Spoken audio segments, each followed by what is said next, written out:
Picture this, Elizabeth I, the iconic queen of the 16th century, rocking makeup that might have been lethal. The enigmatic story of Elizabeth I, a queen whose beauty regimen held a deadly secret. Today, we will dive into some jaw-dropping historical facts about the noblest queen. So get ready to know the juicy details and secrets behind whether Elizabeth I's makeup choices had a hand in her ultimate demise. In the enchanting era of Elizabeth in England, the captivating ideal of flawlessly pale skin stood as the pinnacle of beauty. Queen Elizabeth I, a revered icon in the 16th century, immersed herself in the aesthetic by adorning her visage with Venetian ceruse, a cosmetic concoction comprised of white lead and vinegar. Unbeknownst to her, this journey towards aesthetic perfection through makeup concealed unforeseen perils for her well-being. The queen's devotion to the beauty standards of her time led her down a treacherous path, as the very substances enhancing her allure held hidden dangers. The allure of smooth ivory skin became a timeless tale of sacrifice, with the consequences of lead and vinegar makeup echoing through the annals of history. Queen Elizabeth I, a symbol of elegance, inadvertently became entwined in a narrative where beauty took a toll on health, an enduring cautionary tale echoing the centuries. Queen Elizabeth's pursuit of beauty through her iconic ghostly makeup had unforeseen consequences. The composition of her signature look included a significant amount of lead, a toxic substance that, when applied daily, resulted in severe irreversible issues. Hair loss, skin deterioration, and the risk of death from lead poisoning became the unintended outcomes of her committed to this beauty standard. Yet the dangers did not end with lead alone. Elizabeth's desire for vibrant red lips led her to use a lip stain made from cinnabar, a toxic mineral containing mercury. This additional toxic element further compounded the risks associated with her cosmetic choices, contributing to a dangerous beauty regimen that would impact her health and well-being in ways she likely never anticipated. As Elizabeth persistently applied lead to her face, a toxic transformation unfolded within her skin. The inside substance began its slow corrosion, leaving an indelible mark on the queen's once porcelain complexion. The symptoms of mercury poisoning, a sinister consequence of her beauty regimen, materialized with the emergence of memory loss, irritability, and depression. Faced with the visible toll of these afflictions, Elizabeth adopted a desperate measure to conceal the decay. Reports suggest that the queen resorted to layering makeup with a tenacity beyond cosmetic enhancement. Elizabeth adorned her countenance with layers of makeup to mask the deteriorating effects of lead, reaching an astonishing thickness of up to an inch.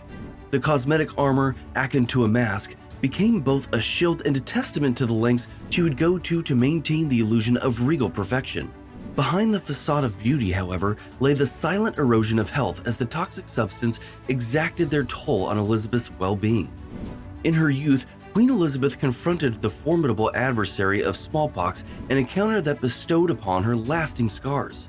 Faced with the challenge of preserving her regal image, Elizabeth adopted a vinegary lead face mask, the evident aftermath of the disease. Smallpox scars, prevalent during the period, presented not only a cosmetic concern, but also a formidable threat to her societal standing and cherished virginity. Driven by the social expectations of the time, Elizabeth was compelled to undertake extreme measures to shield her appearance from the judgmental eyes of her court and subjects alike.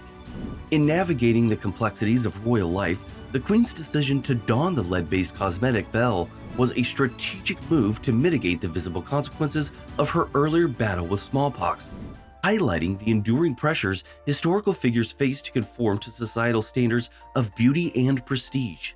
In the annals of history, the Darnley portrait symbolizes Elizabeth's mastery in navigating the complexities of political and personal image.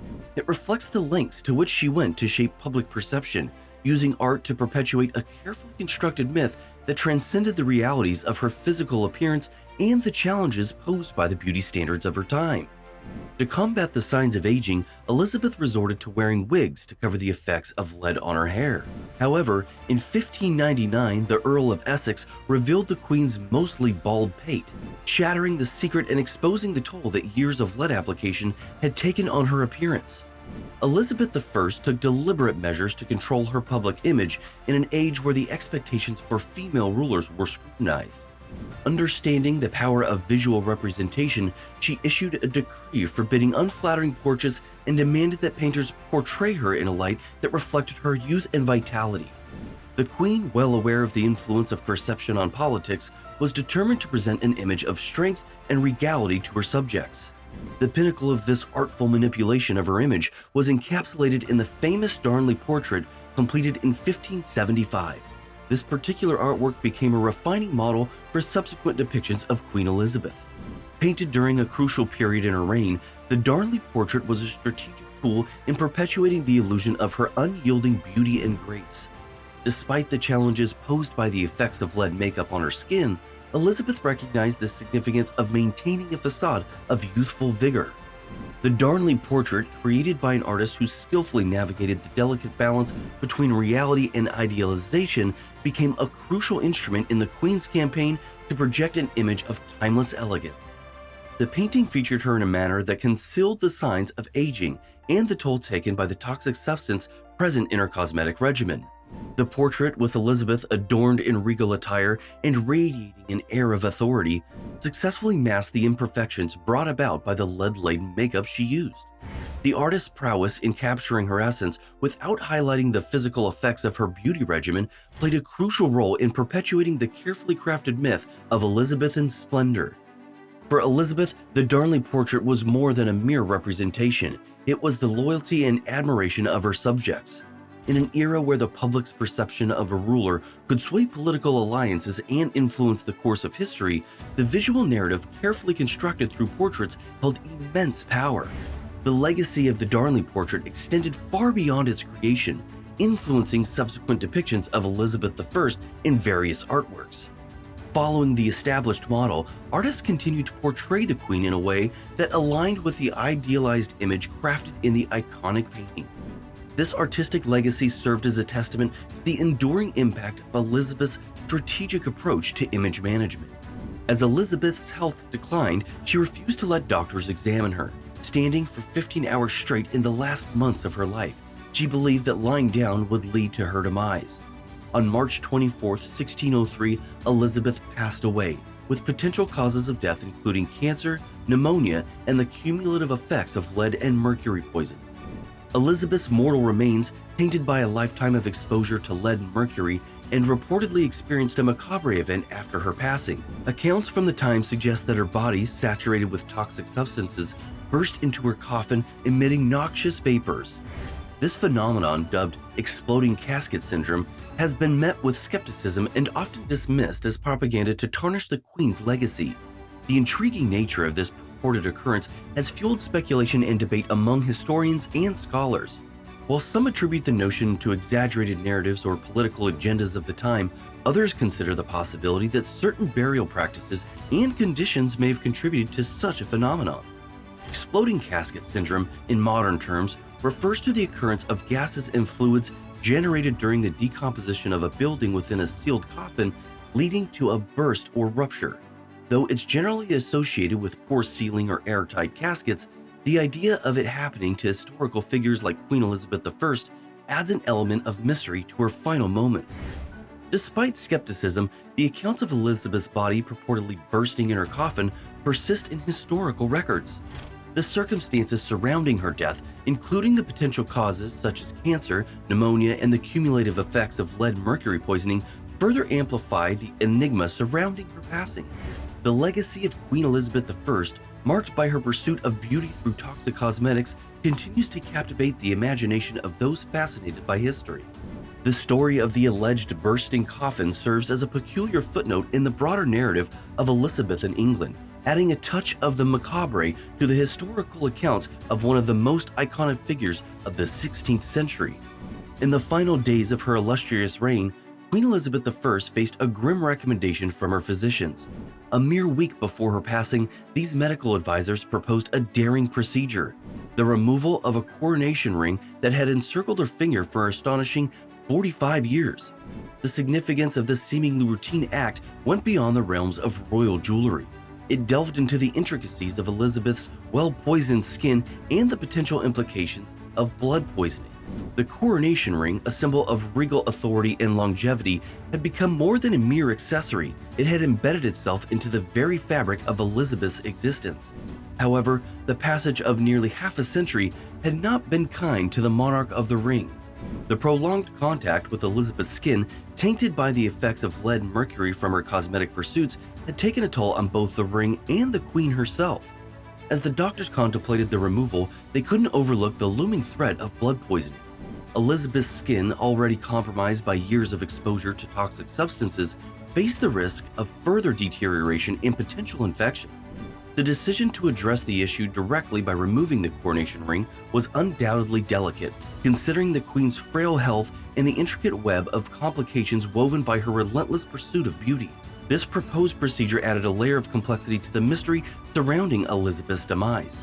It raised questions about the cumulative effects of lead and mercury on her overall health and the potential consequences of disrupting a long-standing element in her daily life. The removal of the coronation ring, while intended to alleviate a physical burden, underscored the intricate interplay between Elizabeth's adornments and the substances that had seeped into her very being over decades. In the context of her mysterious death, this medical intervention unveils a nuanced perspective on the Queen's health struggles. The combination of blood poisoning arising from the removal of the coronation ring and the ongoing impact of lead-mercury exposure presents a multifaceted narrative. It suggests that Elizabeth's demise may not be attributed solely to one cause, but rather a culmination of factors, each contributing to the enigma surrounding the end of her remarkable life.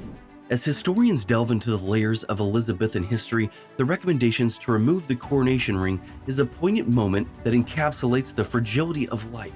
Even for a queen, it symbolizes the vulnerability hidden beneath the regal facade, exacerbated by the unwitting choices in pursuing beauty and longevity. In contemplating the final days of Queen Elizabeth I, one cannot ignore the intricate dance between tradition, adornment, and the consequences of a beauty regimen that ultimately shaped the narrative of her mysterious demise. Throughout history, the use of lead for makeup has a lineage that stretches back to ancient times. In the 16th century, Venetian ceruse emerged as a favored cosmetic, particularly among the elite. This cosmetic concoction, comprised of white lead and vinegar, became synonymous with pursuing beauty during the Elizabethan era.